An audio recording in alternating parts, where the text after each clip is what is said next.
8.3 changes into the last of the groupings of functions that we do here, and that's the reciprocal functions. We're going to look at two different types. Today's lesson here, 8.3, deals with linear functions, or finding to deal with the lines. The next grouping will be the quadratics again. Reciprocal.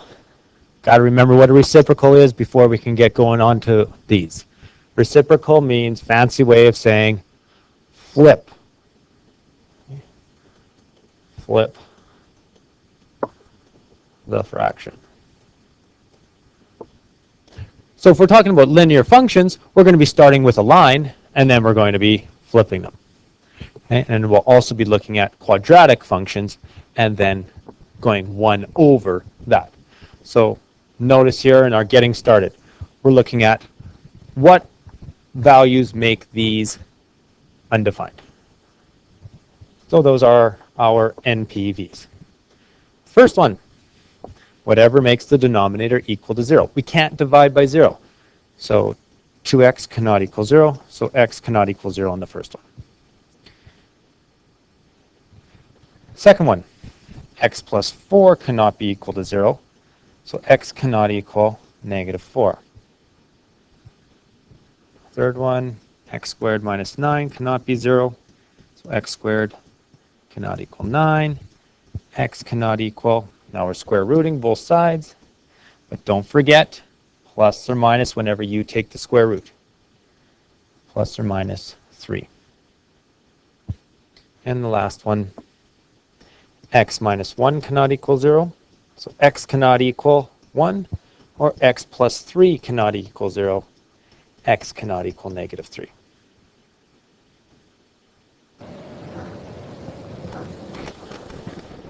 Okay, so constructing your understanding, looking at this one, we're going to graph 1 over x using the table of values.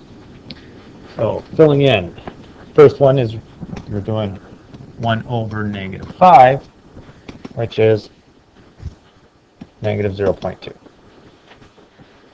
Second one, 1 over negative 2, which is negative 0.5. 1 over negative 1, which is negative 1. Then 1 over negative 0.5, which gives us negative 2. And 1 over that, negative 5. 1 over that, negative 10. 1 over 0. We can't divide by 0. Right from the beginning here, we know that x cannot equal 0. So it's undefined.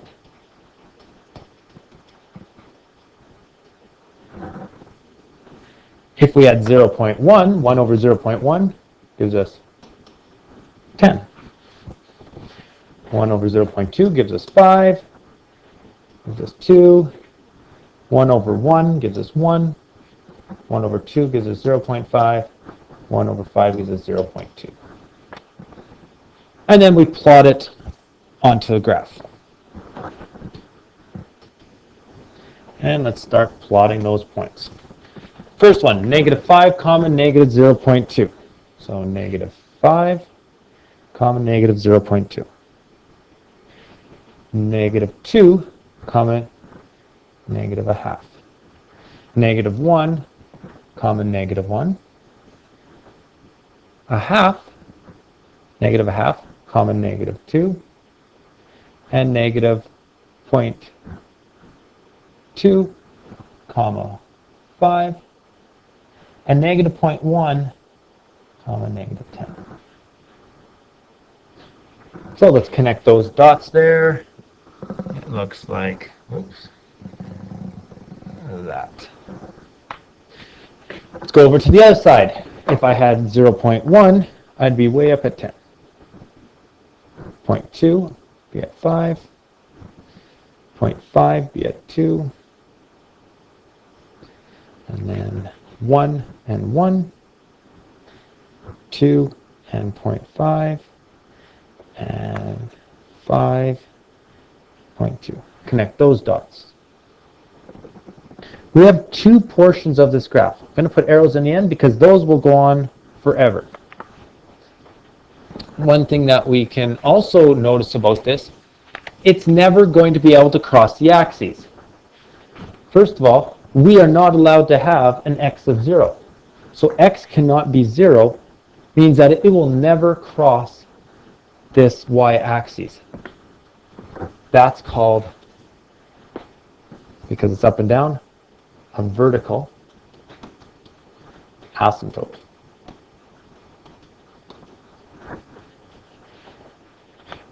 Also, it's not going to cross the x-axis because there's no number that you could put in for x.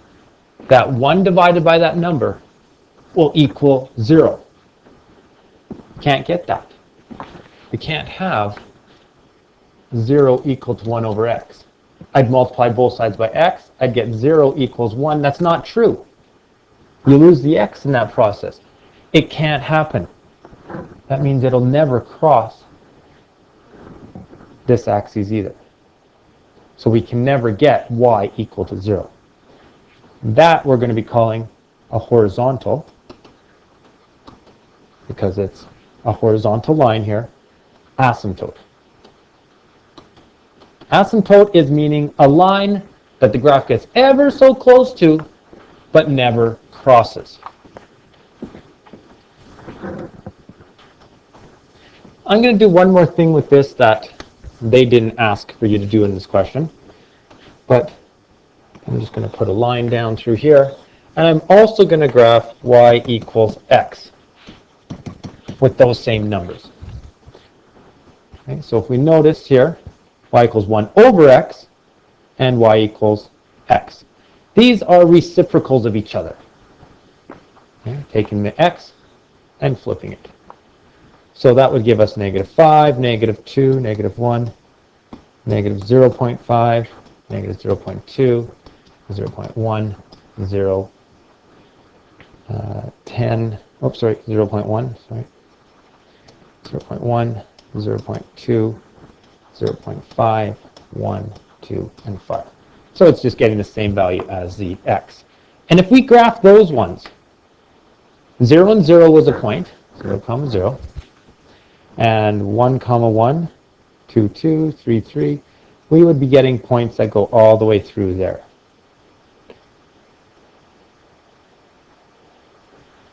For y equals x. And it's a straight line. Notice a couple things here. First thing I want to draw your attention to is where they intersect. The red line and the green line. They intersect here and they intersect there. Let's just identify those ones right from here. They're intersecting at -1 and they're intersecting at +1. The reason they're intersecting is because the y values are the same as what the x value was at that point. Think about what's happening with the reciprocal. If x is -1, y is -1 on the green line. The reciprocal of -1 is -1. If we go over to this other line, if x is 1, y is -1. The reciprocal of 1 is also 1. We still get the same thing. That's going to be called an invariant point. Invariant point. I'll get back to that in a little while. So that's the first thing to draw your attention to, where they intersect. Second thing is, where is that vertical asymptote? The vertical asymptote occurred when the first function we drew was undefined. Well, that's going to be undefined when we're dividing by 0. And if we're looking at a reciprocal, if x is 0, will be undefined. So the zeros of the original function, which is y equals x, wherever you have your original... Liam Green to the office. Wherever we have the original 0 is where you're going to have the asymptote. Let's take that further. Let's go through some more examples with it. All right. So recall that a reciprocal of a number x is 1 over x, which I just described. Same thing that's going to happen with the function. If the function is f of x, the reciprocal is 1 over f of x. So we take f of x to 1 over f of x. Those are reciprocals of each other. If we look at y equals x minus 1, then your reciprocal is 1 over x minus 1. Look again where the intersection points are. They intersect here and there. Those values, again, are the same values. They happened when the y value was 1 and when the y value was negative 1. It's always going to happen that way, because the reciprocal of 1 is still 1. The reciprocal of negative 1 is still negative 1.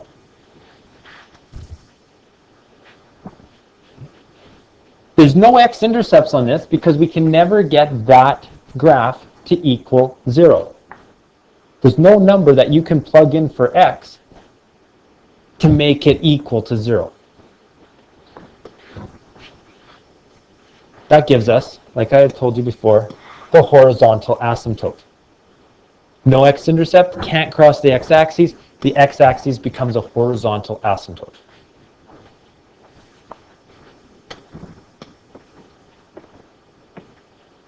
Now we look at our NPVs. The NPV, x cannot equal 1. Okay, so there is an NPV when x equals 1, or x cannot equal 1 in the restriction. And notice what happens there. That occurs right here. Right where the original function was equal to 0. And we call that the vertical asymptote. So the vertical asymptote is at the NPVs every time. So the first question says, determine the equation of the vertical asymptote. Again, vertical asymptote. Asymptotes are a line that the graph gets ever so close to but never crosses or touches. Line that the graph gets ever so close to but never touches or crosses.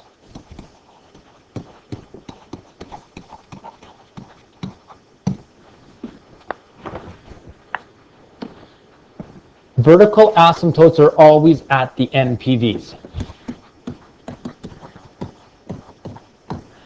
The restrictions, what you are not allowed to use for x in the graph, is there because there's an asymptote at that place. So find the NPVs. Where is the denominator equal to 0? So 4x minus 3 cannot equal 0 for your NPV. So 4x cannot equal 3. X cannot equal 3/4. X can't equal 3/4 for the domain. That's a restriction. That's the restriction. Because there's an asymptote at that place. So the vertical asymptote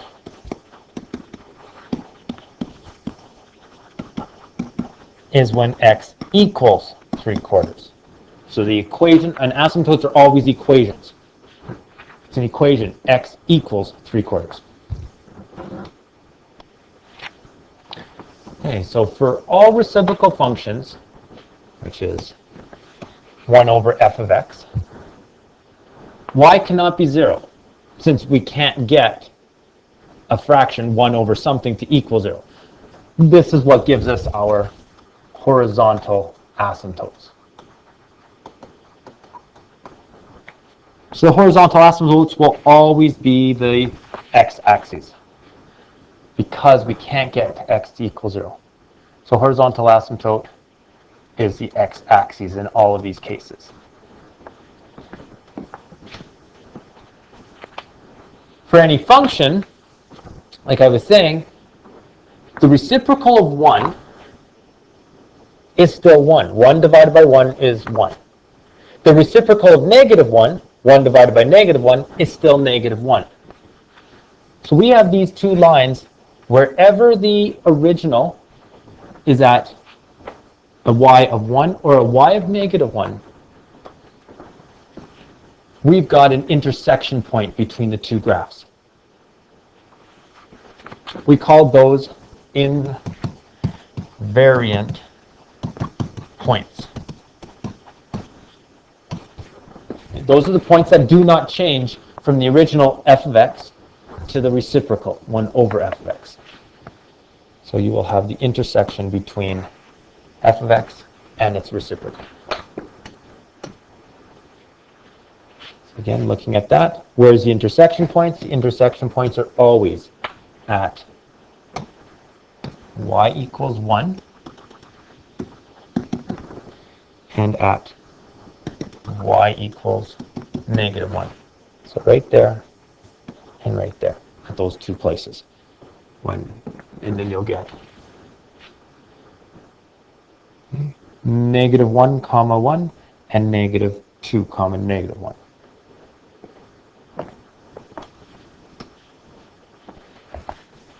So those 2 points.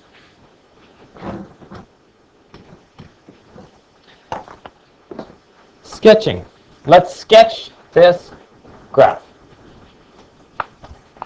Sketch the graph of y equals 1 over x minus 3. I am going to record the animation for their example number 2.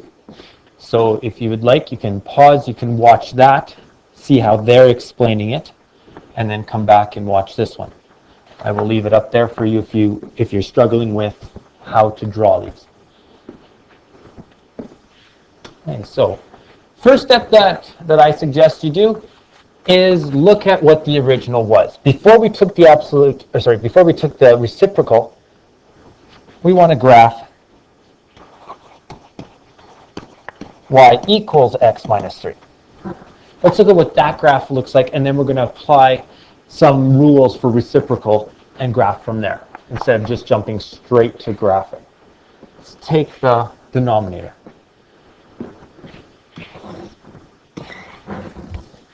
So we've got a y-intercept. We're actually looking at y equals mx plus b. Y-intercept of negative 3 and a slope of 1, which is 1 over 1. That means we're going 1 up and 1 right, or 1 down and 1 left from the y-intercept.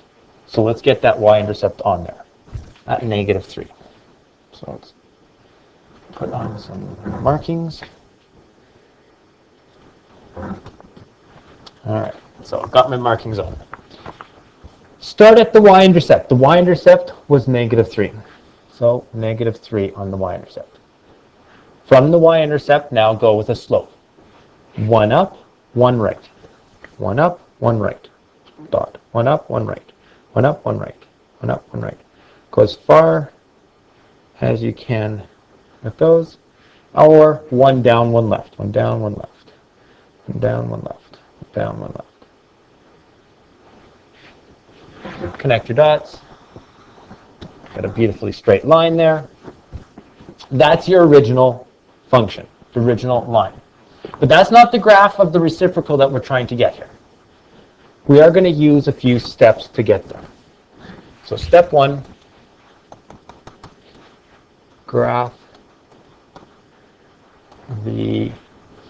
I'll say the original, which is really the denominator. And in 8.3, all of these are going to be lines. We're dealing with linear functions. So that's step number 1. I've done it. I've graphed it. Step number 2. We're going to find the vertical asymptotes. So draw in vertical asymptotes. Remember that the vertical asymptotes were always at NPVs. The NPVs are where the denominator goes to 0. Well, I just graphed the denominator. So that's where the original function goes to 0.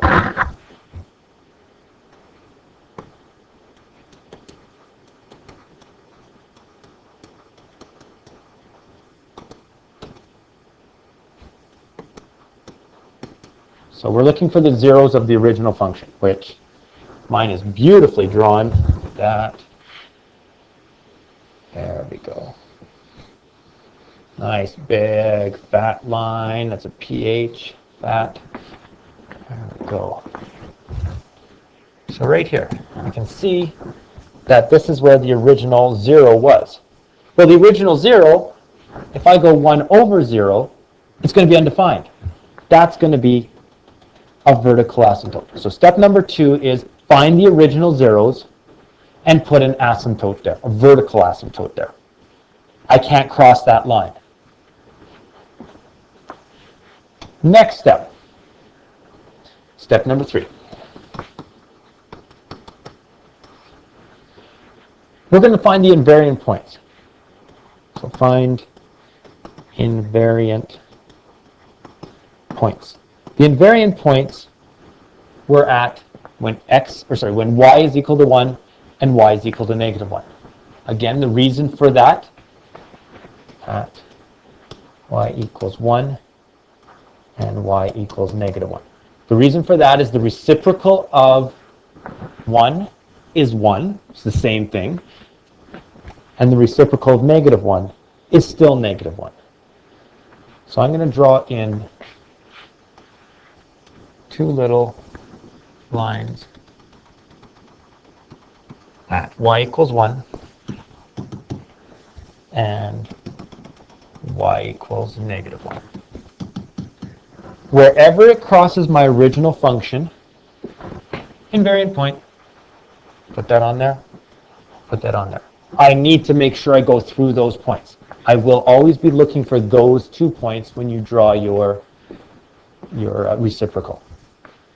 The original and the line y equals 1 and y equals negative 1 all have to intersect at the same place. Now here's where it gets a little bit tricky in understanding.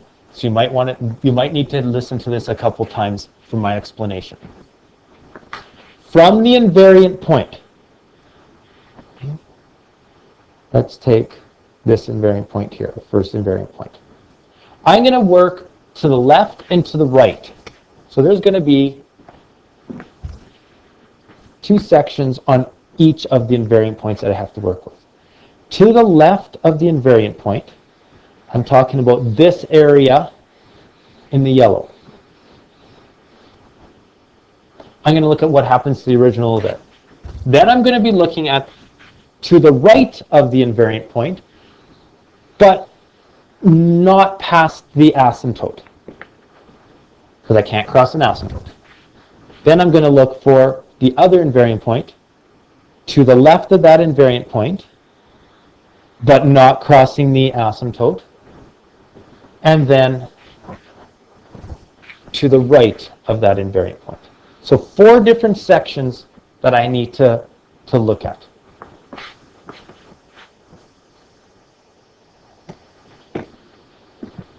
So in the yellow section, to the left of the invariant point, the original function went, and I'm working from the invariant point to the left. To the left from this invariant point, the original function in that yellow section was going down to infinity. I need to do the opposite of that, the reciprocal of that. Going down to infinity, the opposite is going up to the reciprocal of infinity is 0. I'm going to go up to 0. I can't cross the x-axis. We just discussed that. There's always a horizontal asymptote at the x-axis. Can't cross the x-axis. So I'm going to look at curving the line. It's always going to be a curved line. Up towards 0, but not ever crossing 0. Now let's look at in the blue section from this invariant point.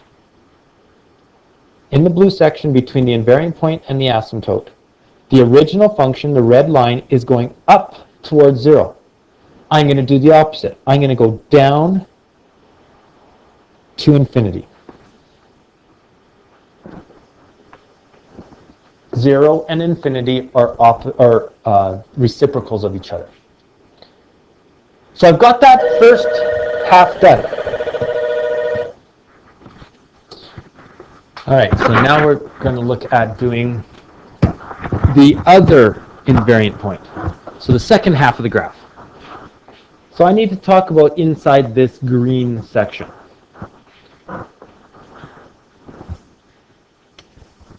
Okay, so to the left of the invariant point, but before the asymptote, we look at what does the original do. So to the left, from the invariant point to the left, the original is going downwards towards 0. I'm going to go opposite in that section.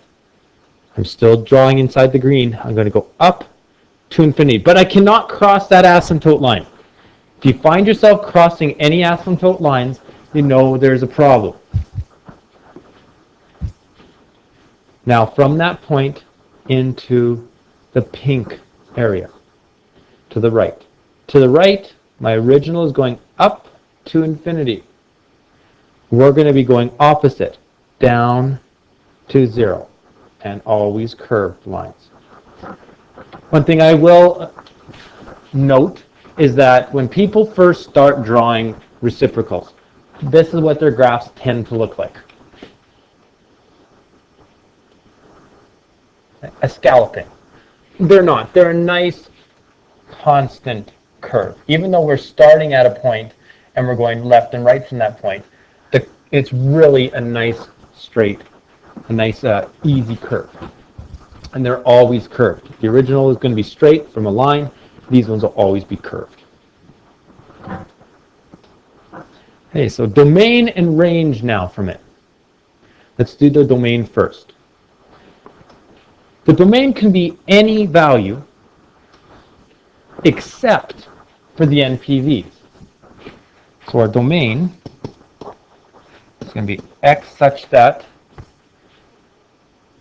x is anything, any real number, except our NPV, which was at negative or at positive 3. So x cannot equal 3, but x is an element to the reals. So anything other than 3. This is an important part. That x cannot equal 3. That is your asymptote of x equals 3. So that right there is your vertical asymptote. The vertical asymptote gives you the restriction on the domain. Now our range. Y such that, well, what value of y's do we have? We have any value of y except for we can't have it equal to 0. There's an asymptote, the horizontal asymptote, at the x-axis. So y cannot equal 0. But y is everything else. And the order you write these in doesn't matter. You could put xer, x does not equal 3, or x does not equal 3, xer. Either way is totally fine. And this here is really coming from your horizontal asymptote.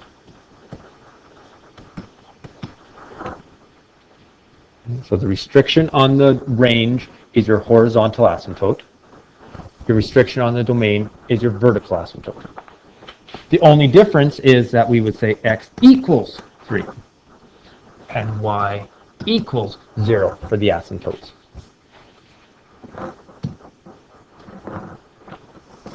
Okay, so just to go through that again. Step number 1, was graph the original, which was the denominator.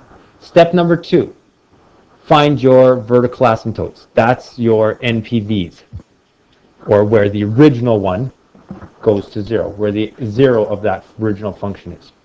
Step number 3, find your invariant points. They're going to be at 1 and -1. And then step number 4 was draw to the left and right. So draw left and right invariant points.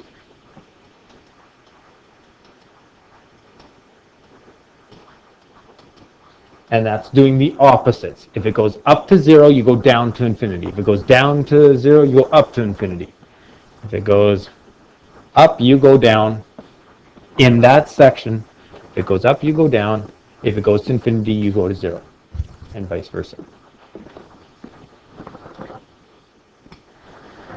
Your calculator can also graph a reciprocal for you if you would like. Okay, so to enter the reciprocal, to graph the reciprocal, you first of all put your y1 as your regular, whatever the denominator is. So in that last question we did, you would put y1 equals x minus 3. And then in y2, following the instructions there in your book, you're going to go 1 divided by whatever's in y1. Let's do the reciprocal of that. And you'll see them graph one on top of the other. You could also just plain simply just graph 1 over x minus 3. And you get the same graph as well. Okay, so number 3. We're going to go backwards now. We're going to play a little game of Jeopardy. We've got the reciprocal. We're asked to find the linear function. It's really just a reverse process of exactly what we just did. Asymptotes and zeros are reciprocals of each other. So step number 1 in this case is going to be, hey, find your original 0. It's going to be where this one has its asymptote. So at asymptote, vertical asymptote, at vertical asymptote, you now get a 0. Becomes a 0. Becomes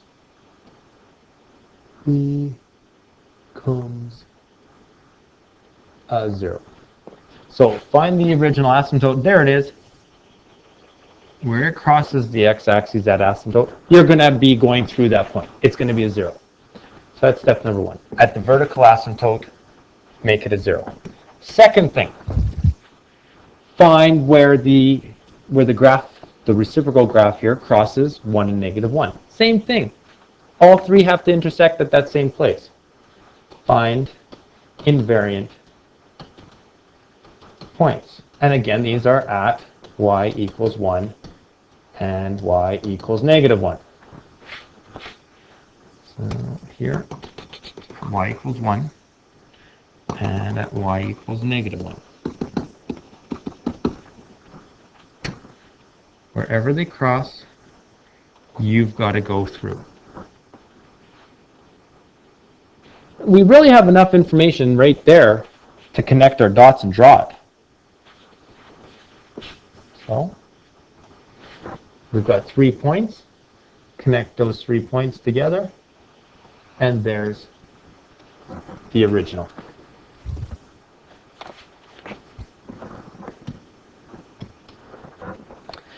And now just finish off those last 2 questions on to discuss the ideas, just to make sure that you're bringing the knowledge together and writing it down.